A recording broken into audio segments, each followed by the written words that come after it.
Baik, di sini kami dari kelompok 3 akan mempresentasikan hasil kerja kelompok kami, yaitu studi kelayakan bisnis, hukum permintaan dan penawaran. Sebelum melanjutkan ke materi, izinkan saya beserta teman-teman saya memperkenalkan diri terlebih dahulu dengan saya sendiri, Igustia Ayu Merah Ika Rusdianti, absen 31, sebagai moderator sekaligus pembicara pertama. Selanjutnya ada Ana Agung Bagus Wastika Pramana Putra, absen 12, sebagai pembicara kedua. Dan yang terakhir, Nikade Dian Aprilia Dewi, absen 23, sebagai pembicara ketiga. Baik, yang pertama, pengertian permintaan. Permintaan merupakan istilah sejumlah barang dan jasa yang diinginkan untuk dibeli pada tingkat harga dan waktu tertentu sesuai dengan pasar. Dalam ilmu ekonomi, permintaan disebut dengan istilah demand, yang memiliki arti suatu keinginan konsumen untuk membeli suatu barang pada berbagai tingkat harga selama periode waktu tertentu. Permintaan adalah banyaknya jumlah barang yang diminta dalam suatu pasar tertentu dengan tingkat harga dan tingkat pendapatan dalam periode tertentu. Pengertian penawaran. Penawaran merupakan jumlah barang yang akan diproduksi dan ditawarkan untuk dijual dalam rangka memenuhi kebutuhan masyarakat sosial dalam suatu pasar ekonomi. Hubungan antara jumlah penawaran barang dan jasa dinyatakan dalam hukum penawaran, yaitu berbanding lurus antara harga terhadap jumlah yang ditawarkan. Ini berarti apabila harga naik, maka penawaran akan meningkat, dan apabila harga turun, maka penawaran juga akan turun. Sekian dari presentasi saya, selanjutnya akan dibacakan oleh pembicara kedua. Waktu dan tempat saya persilahkan. Baik, terima kasih atas waktunya. Di sini saya akan menjelaskan mengenai hukum permintaan dan penawaran. Hukum permintaan adalah makin rendahnya harga suatu komoditas, maka akan semakin banyak jumlah komoditas yang diminta. Sebaliknya, semakin tinggi harga suatu komoditas, maka akan semakin sedikit jumlah komoditas yang diminta. Namun, ada beberapa barang yang dimana hukum permintaan tidaklah berlaku, meliputi yang pertama, barang spekulasi, meliputi emas, saham, dan tanah. Semakin tinggi barang-barang tersebut, maka permintaannya semakin meningkat. Yang kedua, barang prestis, barang yang dapat menambah prestis seseorang karena harganya yang sangat mahal, meliputi mobil mewah, barang antik, lukisan terkenal.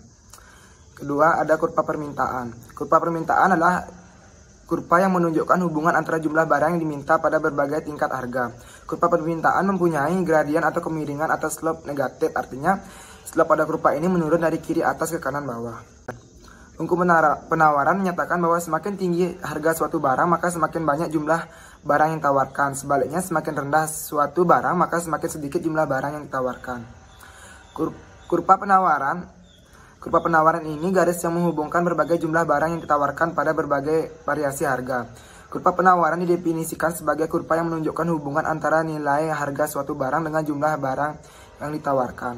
Menurut hukum penawaran, kurva penawaran selalu miring dari kiri bawah ke kanan atas. Artinya ketika harga naik, produsen akan memasarkan lebih banyak barang. Kurva penawaran kebalikan dari kurva permintaan. Jika suatu barang naik, maka barang yang ditawarkan juga akan naik, merupakan bunyi hukum pada kurva penawaran. Kurva penawaran memiliki gradien atau kemiringan atau slope positif.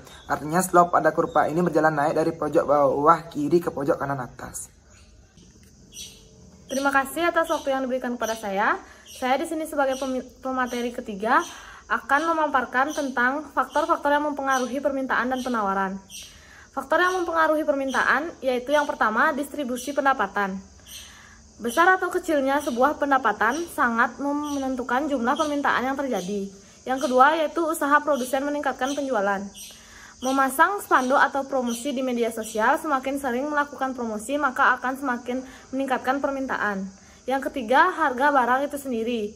Penentuan harga bagi suatu barang akan berpengaruh pada banyaknya permintaan. Yang keempat, perilaku konsumen. Beberapa model pakaian memang sedang tren dan banyak yang membeli, tetapi beberapa tahun mendatang mungkin pakaian tersebut sudah dianggap kuno. Yang terakhir yaitu pendapatan atau penghasilan konsumen.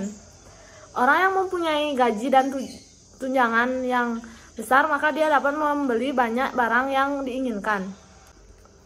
Yang berikutnya yaitu faktor yang mempengaruhi penawaran. Yang pertama, biaya produksi dan teknologi yang digunakan. Jika biaya produksi suatu produk sangat tinggi, maka produsen akan membuat produk lebih sedikit dengan harga jual yang lebih mahal. Yang kedua, tujuan perusahaan. Perusahaan bertujuan mencari keuntungan sebesar-besarnya akan menjual produk dengan margin keuntungan yang besar sehingga harga jual menjadi tinggi. Yang ketiga, pajak. Pajak yang naik akan menyebabkan harga jual jadi lebih tinggi sehingga perusahaan menawarkan lebih sedikit produk akibat permintaan konsumen yang menurun. Yang keempat, ketersediaan dan harga barang pengganti atau pelengkap. Jika ada produk pesaing sejenis di pasar dengan harga murah, maka konsumen akan beralih ke produk yang lebih murah sehingga terjadi penurunan permintaan. Yang terakhir yaitu perkiraan harga di masa depan. Ketika harga jual naik di masa depan, perusahaan akan mempersiapkan diri dengan memperbanyak output produksi dengan harapan bisa menawarkan atau menjual lebih banyak ketika harga naik akibat faktor. Sekian dari pemaparan materi dari saya kembalikan kepada moderator. Baik, sekian dari presentasi kami. Di sini saya akan membacakan kesimpulannya, yaitu permintaan disebut dengan istilah demand yang berarti suatu keinginan konsumen untuk membeli suatu barang pada berbagai tingkat harga selama periode waktu tertentu. Penawaran adalah banyaknya barang dan jasa yang tersedia dan dapat ditawarkan oleh produsen kepada konsumen pada setiap tingkat harga selama periode waktu tertentu. Permintaan dan penawaran dapat dipengaruhi oleh berbagai faktor. Bunyi hukum permintaan dinyatakan bahwa semakin rendah harga suatu barang, maka semakin banyak permintaan akan barang tersebut. Sebaliknya, semakin tinggi harga suatu barang, maka semakin sedikit permintaan terhadap barang tersebut. Hubungan antara harga dan permintaan ialah terbanding terbalik. Sedangkan bunyi hukum penawaran berbanding terbalik dengan permintaan. Sekian dari presentasi kelompok kami. See you!